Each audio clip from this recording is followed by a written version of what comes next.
नमस्कार बंधुरा आज के तुम्हारे संगे माछेर डिमेर चपेर रेसिपि शेयर करब। डिमेर डेविल डिमेर चप एगुलो तो खेয়েই থাকো, তবে এইভাবে একবার মাছের ডিমের চপ তোমরাও কিন্তু বানিয়ে দেখতে পারো।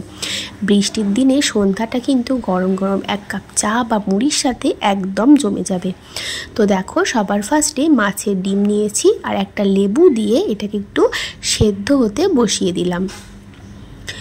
देखो एबार माछेर डिमटा किन्तु आमार खूब सुंदरभावे सेদ্ধ हो गेछे, देखतेई पाচ্ছো। एबार एटाके तुले निलाम एकटा अन्य पात्रे, तारपर खुंतिर साहाज्ये बा तोमरा हाथेर साहाज्ये एकटु भेंगे भेंगे निते पारो। और एकटा आलुओ किन्तु सेদ্ধ करे नियेछि, सेटाओ भेंगे निलाम। तो एबारे कड़ाई दिये दिलाम तेल, तेलटा भालो मतन गरम होले तेलेर मধ্যে दिलाम पेঁয়াজ कुचि और लंका कुचि। तो भालो करे पेঁয়াজ लंकाटाके आगे एकटु भेजे नेब। तो देखो पेঁয়াজ लंका किन्तु आमार खूब सुंदर भावे भाजा हो गेछे। एबार आमी एर मধ্যে दिए दिচ্ছি ग्रेट करे राखा आदा, तारपरे देब हलुद गुड़ो, धनेर गुड़ो, जिरेर गुड़ो, लंकार गुड़ो, सामान्य एकटु गरम मशलार गुड़ो देब और देब परिमाण मतो नुन और एकटा बड़ो साइजेर टमेटो दिए मशलाटाके भालो करे कषिये नेब टमेटोटा नरम हये आसा पर्यन्त। और गैसेर फ्लेम किन्तु एकदम लोते रेखेई कषाबो। तो देखो कथा बोलते बोलते किन्तु आमार मशला खूब सुंदर भावे कषानो हये गेछे और गैसेर फ्लेम लोतेई किन्तु करा आछे। ठीक एई समय आमी दिए दिচ্ছি যে মাছের ডিমটা আমি সেদ্ধ করে কেটে কেটে রেখেছিলাম খুন্তির সাহায্যে, সেই মাছের ডিমটা আমি এর মধ্যে অ্যাড করে দিলাম।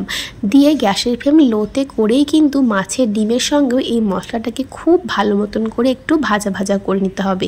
তো দেখতেই পাচ্ছ মাছের ডিম একদম ঝুড়ো ঝুড়ো হয়ে গেছে, ভাজা হয়ে গেছে। এই সময় আমি দিয়ে দিচ্ছি সেদ্ধ করে রাখা আলু আর দিলাম प्रथमे सामान्य एकटु नुन दिएछि, लास्टेও सामान्य एकटु नुन ऐड करे दिलाम। सेइटा माथाय रेखेई किन्तु एखाने नुनटा दिते हबे। तो देखो एबारे आलुर संगेও माछेर डिमेर এই পুরটাকে খুব ভালো মতন করে মিশিয়ে নেব। তো আমার মাছের ডিমের চপ বানানোর জন্য কিন্তু পুর একদম রেডি। এবার খুব ভালো মতন করে গ্যাসের ফ্লেম হাইতে করে দিয়ে একদম শুকনো শুকনো করে নিতে হবে। যখন দেখবে এটা কড়ার থেকে উঠে উঠে আসছে তখনই এটা নামিয়ে দেবে। আর देखो एक अन्य थालार मধ্যে নিয়ে নিয়েছি, বা ঠান্ডা হওয়ার জন্য ছেড়ে দিলাম। ততক্ষণে চলো ব্যাটারটা বানিয়ে নিই। এখানে দেখো নিয়েছি বেসন, তারপরে দিয়ে দিলাম নুন, হলুদ আর লঙ্কার গুঁড়ো। তো দেখো এবারে সামান্য সামান্য করে জল দিয়ে একটা ব্যাটার বানিয়ে নেব। খুব বেশি জল কিন্তু প্রথমেই ইউজ করব না, অল্প অল্প করে জল দিয়ে একটা না মোটা না পাতলা এরকম একটা ব্যাটার বানাতে হবে, যাতে চপগুলো খুব ভালোভাবে এই বেসনে কোট হয়। ঠিক সেই রকমভাবে বানিয়ে নিতে হবে। আর তারপর একটু ফেটিয়েও নিয়েছি। তো এবার চলো ঠান্ডা হয়ে গেছে, চপগুলো বানিয়ে নিই। আমি ঠিক এই রকম করেই শেপ দিচ্ছি। তোমরা তোমাদের পছন্দ মতন গোল বা লম্বা সেরকম পছন্দ সেরকম দিতে পারো। তো দেখো সব কটা বানানো হয়ে গেছে, দেখতেই এত সুন্দর লাগছে, খেতে কিন্তু এর থেকেও সুন্দর লাগে। তো চলো এবার ব্যাটারের মধ্যে কোট করে আমি এগুলোকে ভেজে নেব। কড়াই একটা লোহার কড়া বসিয়ে দিয়েছি, তেলও গরম হয়ে গেছে।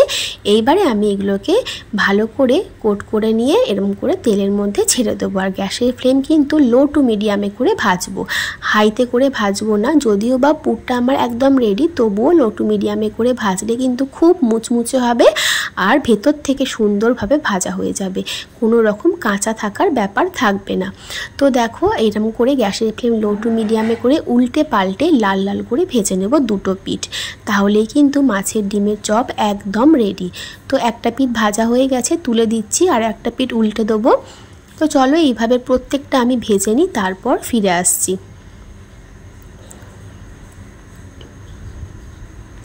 তো দেখো দুটো পিঠই কিন্তু আমার সুন্দর করে লাল লাল করে ভাজা হয়ে গেছে, দেখতেই পাচ্ছ। আর এগুলো কিন্তু গরম গরম খেতে দারুণ লাগবে। তো এবার আমি সব করা ঠিক এই প্রসেসেই ভেজে নিয়েছি, তারপরে একটা অন্য প্লেটে ঢেলে নিয়েছি।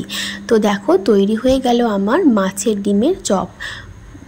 গরম গরম এক কাপ চায়ের সাথে বা সন্ধ্যের টিফিনে মুড়ি চানাচুরের সাথে কিন্তু তোমরা বানিয়ে দেখতে পারো। আশা করি তোমাদেরও ভালো লাগবে। তাহলে আজকের ভিডিও কেমন লেগেছে কমেন্ট করে জানাতে কিন্তু একদম ভুলো না। ভালো লাগলে চ্যানেলটা সাবস্ক্রাইব করে দিও, আর বন্ধুদের সাথে আমার রেসিপিগুলো শেয়ার করে দিও, লাইক করো। সবাই খুব ভালো থেকো, সুস্থ থেকো। নতুন কোনো রেসিপির সাথে আমি আবারও হাজির হব। আজকের মতন তাহলে আসি।